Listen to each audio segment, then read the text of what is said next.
नमस्कार बच्चों। आज आपका पाठ है साखियाँ एवं सबद। इसके कवि हैं कबीर जी।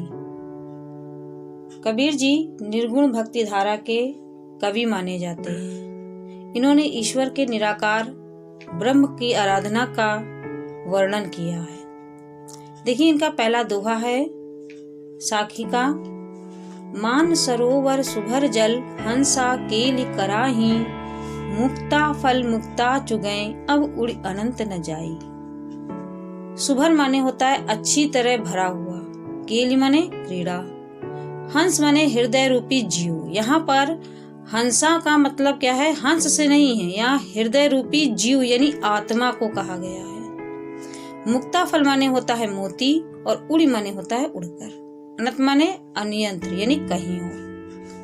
इस दोहे में कबीर जी कहते हैं कि जब मानव के हृदय में भक्ति का भाव पूरी तरह से भरा होता है तो उसका ध्यान किसी दूसरी तरफ नहीं जाता, बल्कि वह तो भक्ति भाव में डूबा रहता है। कबीरदास कहते हैं कि हृदय रूपी मान सरोवर। देखिए, मान सरोवर शब्द के दो अर्थ हैं। एक मान सरोवर तालाब को कहा जाता है और दूसरा है, यहाँ पर जो अर्थ लिया है कबीर जी ने, वो मान सरोवर का मतलब है कि मन रूपी सरोवर, अर्थात हृदय रूपी मान सरोवर जब भक्ति के जल से पूरी तरह भरा हुआ होता है तो हंस रूपी आत्माएं उसी में क्रीड़ा करती हैं। वे आनंद में भरकर मुक्ति रूपी मोतियों को वहां से चुगते हैं और फिर अब उड़ी अनंत न जाए। जब व्यक्ति को ऐसा स्थान मिल जाता है तो वो दूसरा अन्यंत्र किसी और जगह नहीं जाता है। अर्थात कहा जाए कि परमात्मा के नाम में डूब जाने वाले भक्त स्वयं को भक्ति भाव में लीन रखने के प्रयत्न करते हैं तथा सांसारिक विषय वासनाओं से दूर ही रहते हैं। देखिए, इसका दूसरा दोहा है। प्रेमी ढूंढत मैं फिरूं, प्रेमी मिले न कोई, और प्रेमी को प्रेमी मिले सब विष अमृत होई। विष माने होता है जहर, लेकिन यहाँ पर दोहे में अर्थ क्या लिया गया है? विषय वासनाओं से। कबीर जी ने इस दोहे में कहा है कि ईश्वर भक्त सदा अपने जैसे भक्त को ढूंढता रहता है और जब भी उसे अपने उद्देश्य में सफलता मिल जाती है तो वह पूरी तरह से इस संसार से विमुख हो जाता है। कबीरदास कहते हैं कि मैं परमात्मा के नाम से प्रेम करने वाला अपने जैसे किसी प्रभु के प्रेमी को खोज रहा हूँ। प्रेमी मिले न कोई, पर मुझे कोई प्रभु प्रेमी मिल नहीं रहा। प्रेमी को प्रेमी मिले, अर्थात जब एक भक्त को दूसरा भक्त मिल जाता है तो उसके लिए संसार की सभी विषय वासनाएं मिट जाती हैं, अर्थात सब विष अमृत हुए। उनका विषय वासना रूपी विष समाप्त हो जाता है और वे अमृत के समान हो जाते हैं। अर्थात जब किसी प्रभु प्रेमी को अपने जैसा प्रभु प्रेमी मिल जाता है तो वह उन दोनों को प्रभु भक्ति पूर्ण हो जाती है और फिर उन्हें माया से परे संसार के प्रति कोई रुचि नहीं रह जाती है। देखिए, इसी में तीसरा पद है। हस्ती चढ़िए ज्ञान को सहज दुलीचा डारी, स्वान रूप संसार है भूखन दे झक मारी। हस्ती माने यहाँ पर हाथी और दुलीचा कहा गया है गलीचे को, कालीन को। डारी माने होता है डालकर। स्वान माने कुत्ता। अर्थात कबीर जी कहते हैं इस दोहे में कि यह संसार तो अज्ञानी है और सभी के प्रति व्यर्थ ही कुछ ना कुछ कहता रहता है, इसलिए इनकी परवाह नहीं करनी चाहिए। कबीर जी कहते हैं कि हस्ती चढ़िए ज्ञान को, अर्थात हे मानव, तुम ज्ञान रूपी हाथी पर सहज स्वरूप सहज दुलीचा डाली, स्थिति का गलीचा डालो, अर्थात कालीन बिछा लो। और स्वान रूप संसार है भूखन दे झक मारी। ये संसार तो अज्ञानी है जो कुत्ते के समान व्यर्थ ही भौंकता रहता है। उसकी परवाह किए बिना तुम उसे व्यर्थ भौंक कर अपना वक्त बेकार करने दो और तुम भक्ति मार्ग पर आगे बढ़ते जाओ। अगला देखिए, पखा पखी के कारणे सब जग रहा भुलान, निरपक होय के हरि बजय सोई संत सुजान। पखा पखी माने होता है पक्ष विपक्ष, जग माने संसार, कारणय माने कारण, सोई माने वही, सुजान माने चतुर या ज्ञानी। कबीर जी इस दोहे में कहते हैं कि संसार आपसी लड़ाई झगड़े और तेरा मेरा करते हुए भक्ति मार्ग से दूर होता जा रहा है, जो उसके लिए अनुचित है। पखा पखी यानी पक्ष विपक्ष। कबीर कहते हैं संसार पक्ष विपक्ष के झगड़े में उलझकर ईश्वर के नाम को भुलाकर इससे दूर होता जा रहा है। और निरपक होय के हरि भजें, अर्थात जो व्यक्ति निरपक्ष होकर ईश्वर का नाम भजता है वही चतुर ज्ञानी संत होता है। अर्थात अगर भाव कहा जाए तो ये संसार तो झूठा है और इसे यही रह जाना है। इस संसार को छोड़ने के बाद मनुष्य के साथ ये नहीं जाएगा, बल्कि उसकी भक्ति और सत्कर्म जाएंगे। इसलिए उसे ईश्वर के नाम की ओर उन्मुख होना चाहिए। अगला पद है,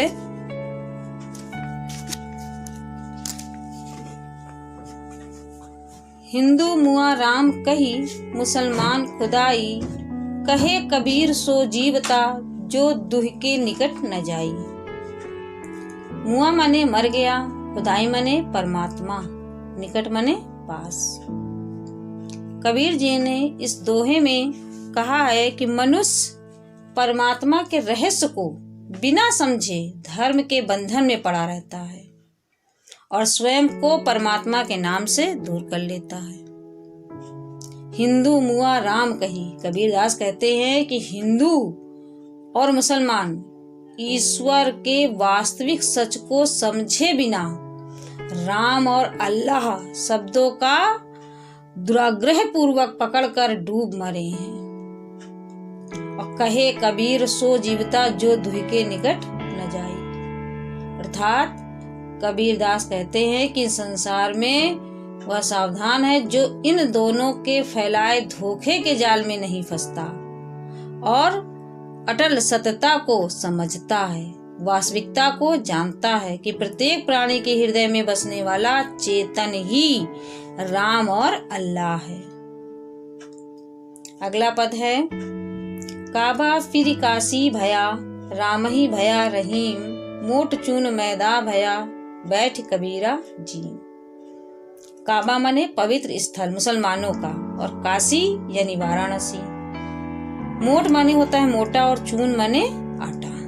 अर्थात कबीरदास जी कहते हैं इस दोहे में, परमात्मा कण कण में समाया हुआ है, ना तो वह किसी के विशेष तीर्थ स्थान पर है और ना ही किसी के विशेष नाम से जाना जाता है।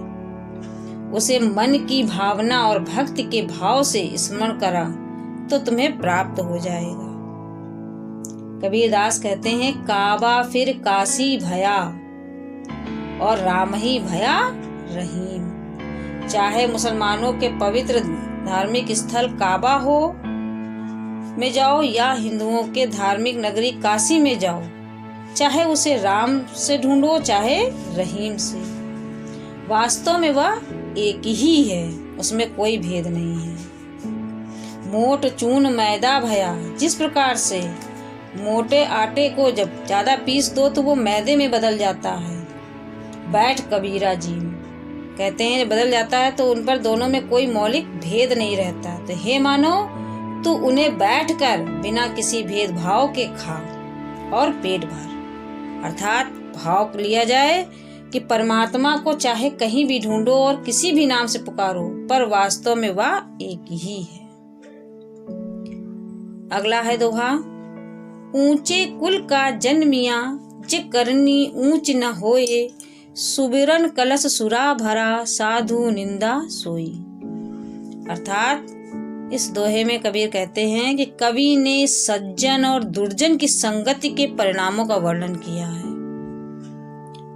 ऊंचे कुल का जन्मिया, कवि कहते हैं कि ऊंचे वंश में जन्म लेने से जे करनी ऊंच ना होए, कर्म ऊंचे नहीं हो जाते हैं। सुबरन कलश सुरा भरा, सोने का कलश अगर मदिरा से भरा हो तो सज्जन उसकी निंदा ही करते हैं। साधु निंदा सोई, क्योंकि केवल ऊंचे वंश में जन्म लेने से ही कोई महान नहीं हो जाता, उसे ऊंचा उसके महान कार्य बनाते हैं।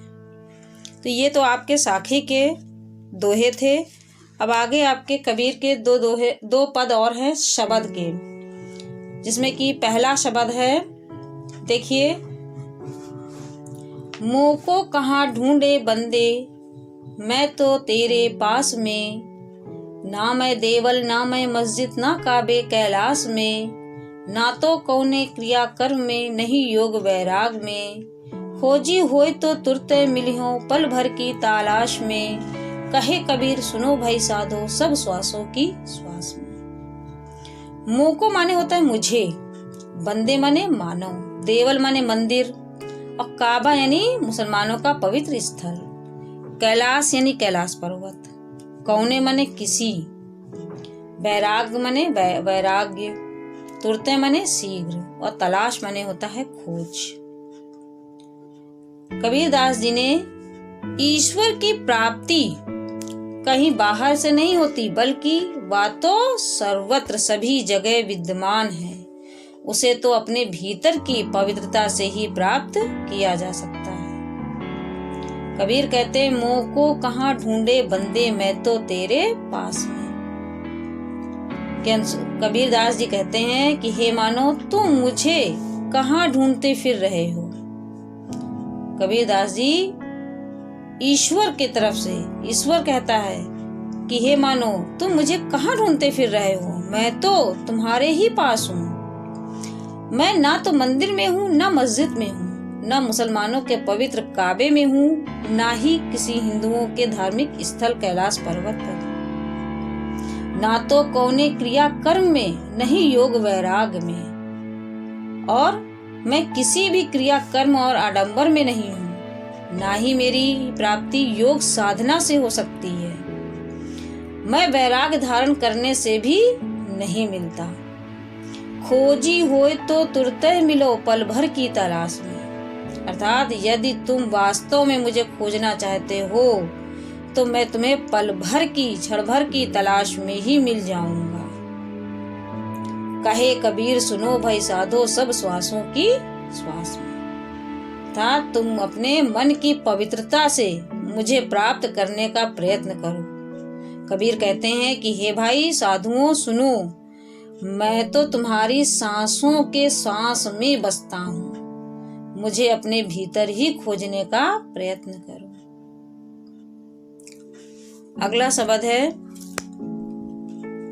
संतो भाई आई ज्ञान की आंधी रे, भ्रम की टाटी सवे उड़ानी माया रहे न बांधी, हिति चित्त की दवे थूनी गिरानी, मोह बलिंडा टूटा स्त्रीना स्थानी, पर घर ऊपरी कुवधि का भांडा फूटा, जोग जुगति करी संतो बांधी, निर्चु चुवे न पानी, कूण कपट काया का निकसया, हरि की गति जब जानी, आंधी पीछे जो जल बूटा, प्रेम हरि जन भीना, कहे कबीर भान के प्रगटे उदति भया तम खीना।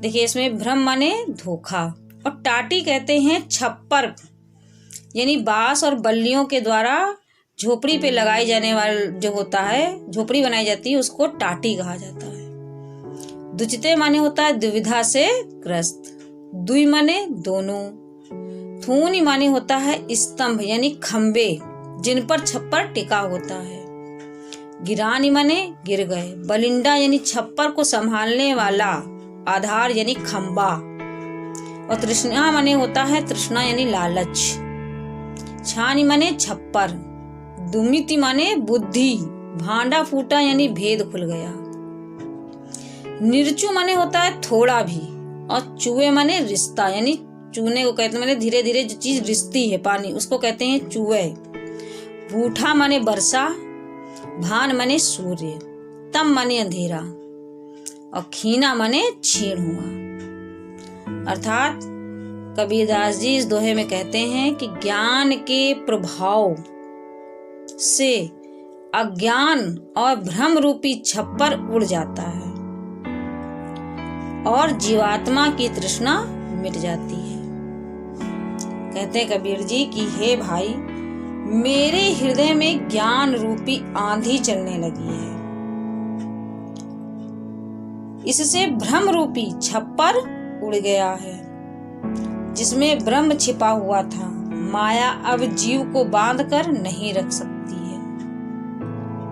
इस छप्पर की सारी सामग्री छिन्न भिन्न हो गई है। अर्थात जैसे कहा जाए कि जब कहीं आंधी आती है तो कहीं झोपड़ी का छप्पर उड़ जाता है और खंभा टूट जाता है तो सारी झोपड़ी अस्त व्यस्त हो जाती है। तो उसी प्रकार कबीरदास जी कहते हैं कि जब मेरे अंदर ज्ञान रूपी आंधी चलने लगी तो मेरे अंदर का भ्रम रूपी जो छप्पर था वो उड़ गया, जिसमें ब्रह्म छिपा हुआ था। माया अब जीव को बांध कर नहीं रह सकती है। अर्थात फिर झोपड़ी को कुछ भी रोक नहीं सकता है। मन के दुविधा रूपी दोनों खंभे आंधी के आने से गिर गए हैं, जिन पर यह टिका हुआ था। मोह बलिंदा टूटा। अर्थात इस छप्पर की सारी सामग्री छिन्न भिन्न हो गई। मन के दुविधा रूपी दोनों खंभे गिर गए, जिन पर ये टिका हुआ था। इस छप्पर का आधार भूत मोह रूपी खंभा भी टूट गया और तृष्णा छान पर घर ऊपर कुबुत का भांडा फूटा और तृष्णा रूपी ज्ञान छान ज्ञान की आंधी से टूटकर भूमि पर गिर गया और कुबुद्धि माने यानी बुरी बुद्धि का घड़ा फूट गया। अर्थात अज्ञान और विषय वासना का जीवन में कोई स्थान नहीं रहा। जोग जुगत करी संतो बांधी निर्चु चुए न पानी।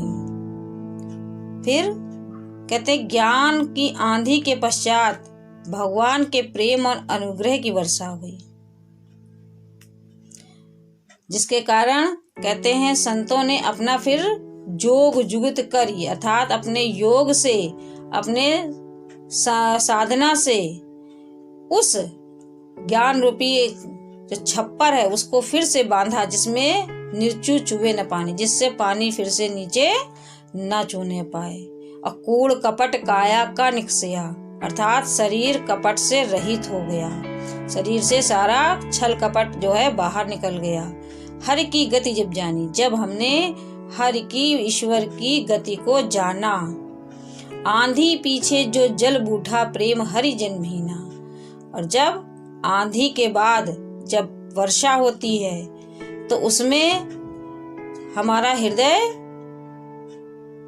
रूपी जो प्रेम है भक्ति को, जिससे भक्तजन प्रभु प्रेम के रस में भीग गए हैं। कहे कबीर भान के प्रगटे उदति भया तम कीना। अर्थात कबीरदास जी कहते हैं कि ज्ञान रूपी सूर्य के उदय होते ही अज्ञान का अंधकार छेड़ हो गया। अर्थात ज्ञान और परमात्मा की भक्ति का सर्वत्र उजाला हो गया। धन्यवाद।